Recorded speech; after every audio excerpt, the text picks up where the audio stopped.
welcome to HERPath, the podcast for busy women looking for purpose, health, and happiness. This week it's all about the cues, which is questions to ask yourself. So I read somewhere every day in our life we're basically at a minimum asking ourselves at least 3 questions. It's not obvious, and for most people it goes under the radar, meaning it's not conscious. You may not even feel like a question. The first one is, what am I focusing on? That might not feel like a question, yet it leads to decisions that add up to creating the lives we live, and we make it up automatically. Because what we focus on, we get more of. And most of us have routines and rituals, and they're very ingrained over time. And so if you're not totally living on purpose, creating and living and loving your life, you're living a default life. And cognitive behavioral therapy tells us your mind will find an answer to whatever question you feed it, because our brain is built to problem solve. So if you ask yourself things like, what's wrong with me? Your brain will give you a not so good answer. And so I feel like when we upgrade our internal questions, we dramatically change our experience of life. So perhaps adding in the question, what is the most useful thought I could have right now? Or simply, what brings me joy? Or what am I grateful for? Starting your day with those questions just might spur you on to some new thoughts, which, if you think about it, could literally change the entire trajectory of your life. The second question humans often ask themselves is, again, this is probably most subconscious, but what does this mean, since we're all meaning-making machines? The meanings we make drive many emotions and actions. When my mind comes up with a meaning that's not so, what can I say, not so fun, I'll usually take myself deeper and ask, what else could it mean? And I keep asking, what else could it mean, until I come up with a meaning that feels much better. And the third most common question we ask ourselves is, what am I going to do? It can either be something like, what am I going to do today? Or what am I going to do about a particular situation or circumstance? In this case, it's fun to ask yourself, who do I want to be in this particular situation? Because this really opens your mind up to so many possibilities. So ladies, can you tell me, are you aware of any particular questions you ask yourselves? I try to, at least on a regular basis, when I start my day, I do try to ask myself, how do you want to show up today? That's good. Yeah. And usually, I in order to answer that question, I try to tune into how I'm actually feeling. And, we all have those days where we're just feeling tired, or we're not feeling very motivated, or not, don't want to go to work, and just really wish I could just get back into the blankets and get cozy and just, relax for a little bit longer and not have to deal with being an adult. So after I get past that, and all of, the kind of the inertia that comes along with being a grown-up and just moving along with the day, say, I actually want to show up in a positive way today. And it varies from day to day. And I guess on that gradient of how positive I want to be that day, it varies sometimes. Sometimes it's very minimal. I'm like, I'm just going to do what I can today, and that's it. And other days I'm like, I feel amazing today. Today I'm going to get all my charts done. I'm going to get out on time.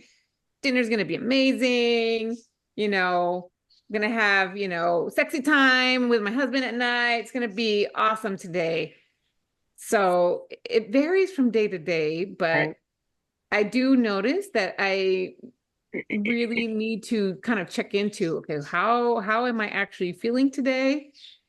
What am I actually willing to feel that day? And then make a decision. All right, today we're just going to make it through the day. And when I get home, I am going to, take a nap, or we're going to have leftovers today, or I'm not going to make any dinner, and everyone's just going to fend for themselves because I didn't prepare for today. So it does vary from day to day, but I do find it helpful to kind of check in, ask myself, okay, how are we feeling today? All right. And how much are we willing to do today so that we can feel or accomplish the most or the minimum that we're willing to do. I like it. Did you say, what am I willing to feel? Because you have to be realistic. At least I know I have to be realistic for myself, because I I find it really hard to fake it. You know, you hear they fake it till you make it. And especially with being in a profession, because as a family medicine doctor, I mean, I'm face to face with people, and you know, that's my job, is one-to-one interactions all day Right. long. And I do have to put that aside of how, you know, my issues, what I'm going through, I do have to put that aside in the moment, and kind of hold that space for the person who's coming to see me for their issue. So I do have to kind of be intentional in deciding how I want to show up and how I want to present myself. But it's not always going to be 100%. I'm not always going to be at 100%. And I've learned enough over time to be okay with that. Right. And not judge yourself. No. And to be honest with yourself. Yeah. That's what I have learned. So I use that statement or that question, how do I want to show up, all the time. I use it before every client call. I use it for most things work related, and even, you know, personal. But I've learned through using that question that you have to be honest and really honest with yourself. And sometimes that's hard. Mhm. So I love that one. The other two that I use quite a lot is especially when I'm in not a great space, or really doubting my abilities, I will pause and say, all right, is this a fact or a thought? Oh, that's good. Is this a fact? Yeah. And it kind of stops me in my tracks, and it makes me go back and, you know, double check. What am I thinking? Where are these thoughts coming from? How can I think differently about this situation? So when I think about a fact versus a thought, that really makes me stop in my tracks and really consider why I am thinking what I'm thinking, or why I am feeling while I'm feeling, right? Because we know our thoughts drive our feelings, or why I'm doing or not doing. Most of the time it's what I'm not doing because of my thinking. The other one that I've started to use is it skill or will? Oh, that's interesting. Yeah, Can you give this an one I example? got, what's that? Yeah, Can you give an example? yeah. I will go to the coffee shop to do my writing, and I will sit there at the coffee shop and I will look at my screen and I will not write.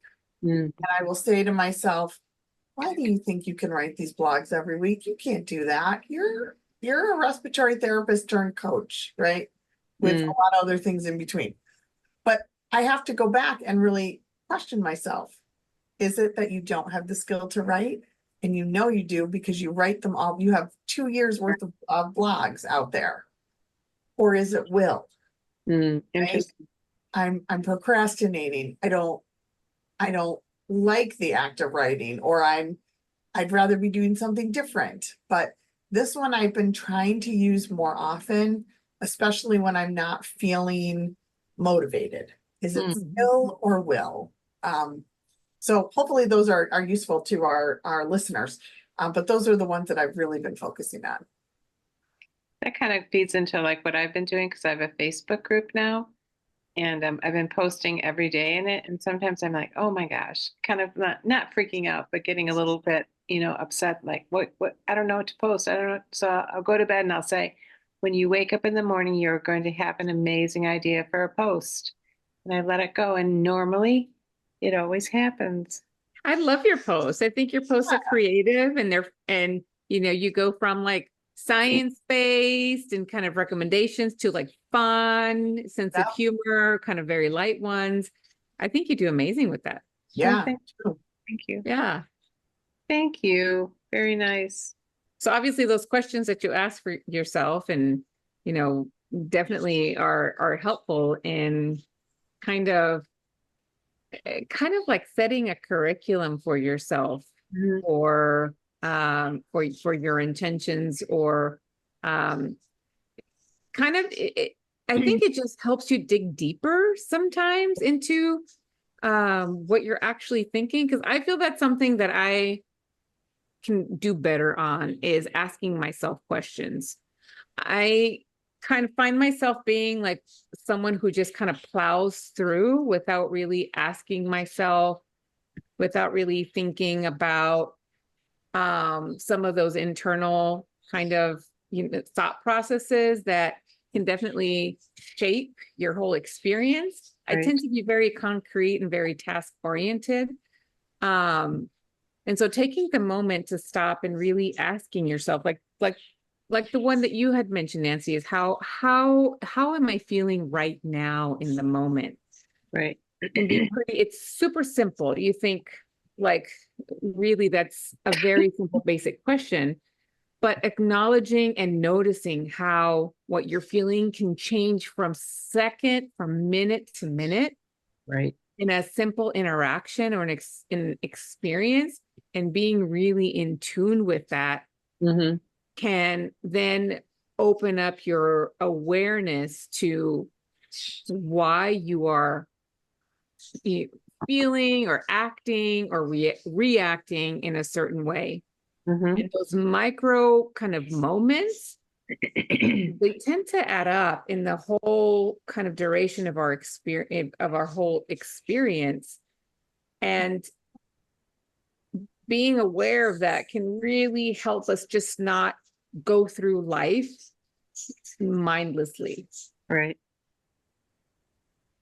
I mean, it sounds really vague and sounds really like nebulous, but you know, you can go from a moment of, having an interaction with someone, at work, to driving home. And even on that drive home, someone cuts you off in traffic or what have you. And I have to really be like, okay, wait a minute, what happened here? Why are you irked? Someone cut you off in traffic. Like, what's the big deal? Like, just simple micro little questions like that throughout the day can really help either de-escalate an anxiety that'll progress into, a road rage or a explosive reaction, to kind of just taking the edge off of something. Exactly. I feel like we all have the answers inside of us too, but we don't really give ourselves the quiet time to reflect because we've got so many distractions. I mean, phones and TVs and kids and people and jobs. But if you really ask yourself the question and just really settle and live the question, really settle into it and just really dig deep and just allow it to come up, journal or think or whatever. But I feel like we all have the answers within us. Yeah.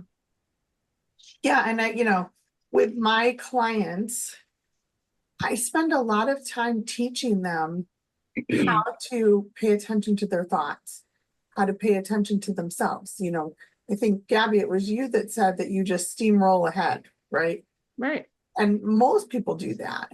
And it's not necessarily natural to pay attention to our thoughts, to pay attention to our feelings and our actions. But it's always very eye-opening when I work with my clients on, let's do a thought download. Let's just put every thought that's coming in and out of our head down on paper for 5 minutes. And now let's look at them. Do they serve us? Do they not serve us? How can we change those thoughts to be something that serves us a little better? And it's Right. always astounding to me how eye-opening it is and what a revelation it is for them. It And is. just like it was for us when we went through, our coaching school and learned how to be coaches together. That was the first time I'd given a lot of focused attention on my thoughts. Right.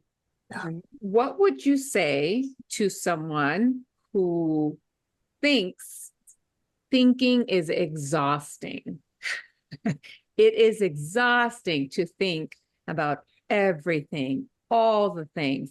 I need to think about, am I eating healthy? Am I exercising? Am I taking care of myself? Am I taking care of my family? Am I doing a good job? Because I feel like so many of us have mental fatigue, but Mhm. I'm not 100% convinced that it comes from the just in general thinking. I think, in my opinion, it comes more from allowing those those thoughts that don't serve us to kind of overpower. And it's more like the anxiety, those kind of almost irrational thoughts that just keep coming back intrusively. But from people I talk to, I feel so many people have mental fatigue from just letting their mind go rogue, like a, like a undisciplined toddler. Right, right. Yeah, I think it's the mental fatigue from those thoughts that don't serve us. right. We've talked over and over again how our minds can be assholes, right? And when our minds are assholes, that's exhausting. It I is. also think that, especially for women, the external pressures, the societal pressures, you have to do everything. You have to have a big career and raise kids and take care of a household and have friends and read these books and watch these shows. That can cause our thoughts to just go haywire because there's so many expectations that we put on ourselves, but then society puts on us too. Right, for sure. I Yeah. remember, when the kids were at home, I just was wishing for a day where I could just stare at the wall, not do a ding dong thing, just not think, just stare. I want to just go in the closet and just sit and not do anything. Yeah. Yeah. But I've been using a lot more silence with my clients when I ask a question. I just shut up and let them, and I don't jump in. I just let them be with it. And it's been interesting. When people say, I don't know, you ask them a question, I don't know. I'm like, okay, well, just have a moment and think about it. I'm just going to be quiet and let you think. And I You don't know know. who's fascinating to do that with a teenager? Mm, Teenagers can be so, I don't know. My experience with my teenagers is one word answers, fine, right. good, okay. But if I give them silence, it seems like it's when I want silence and I want to rest and I want to not think, that they will just start spewing everything out. And Mm, it's amazing. So sometimes silence can help us get in tune with our internal monologue and some of those thoughts that have been brewing for a 100%. while. Yeah. Yeah, So I'm I gonna, like silence. I like the silence with my clients. I haven't tried it with my teenagers, but I'm going to. oh, yeah. But with my clients, they sometimes get very uncomfortable with it, but that's part of getting used to paying attention to your thinking and paying attention to yourself, is getting used to that silence. I was uncomfortable with it. I remember I had a coach one time. I don't think he said 3 words to me. And I had to just sit and but it just brought up so much stuff, which was really, really good for me. So now I'm practicing that as well. And it is not, at first it feels really awkward because you want to feel it, you feel uncomfortable. But if you can just sit with it and feel the discomfort, it melts away. And then pretty soon it really is a very therapeutic interaction with people. Very nice. So one of the questions I'll share on a personal note for myself is I've had some back pain that I've been, dealing with, going to different therapies and things like that. And so for me, what I've been asking myself is how can I be even kinder to myself? Which has been a really interesting question to ask. How can I be even kinder? And who do I need to be for me? And what do I need? Has been a really good question to ask. But how can I be kinder to myself? Which is interesting.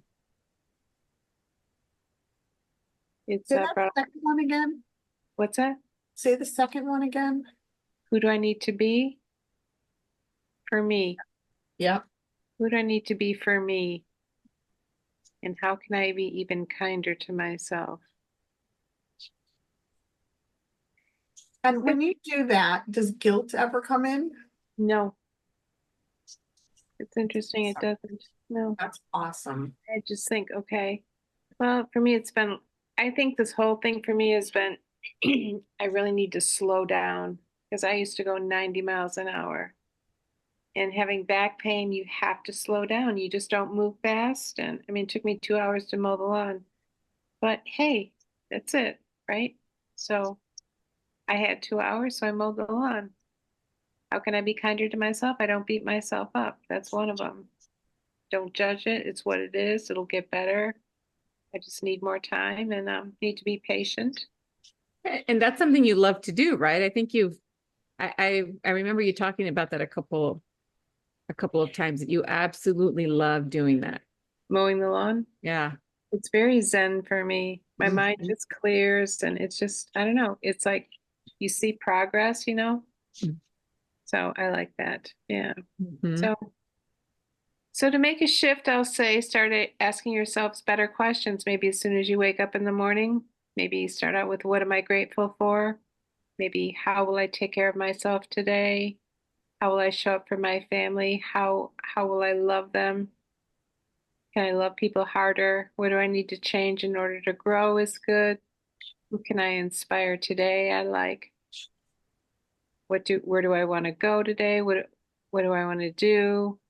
Because questions can inspire us and motivate us. They conjure up a variety of emotions and they help us to get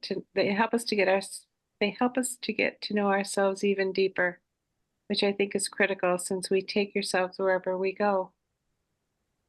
So, okay, ladies, thanks for listening, and it's a wrap.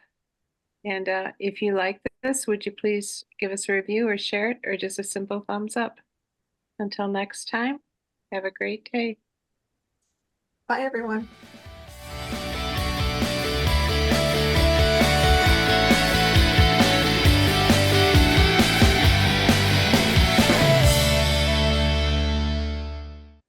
Hey, one more thing before we leave. This podcast is for informational and entertainment purposes only. We are certified professional coaches, but this broadcast is not a substitute for medical or psychological advice. Okay, thanks for listening. See you next week.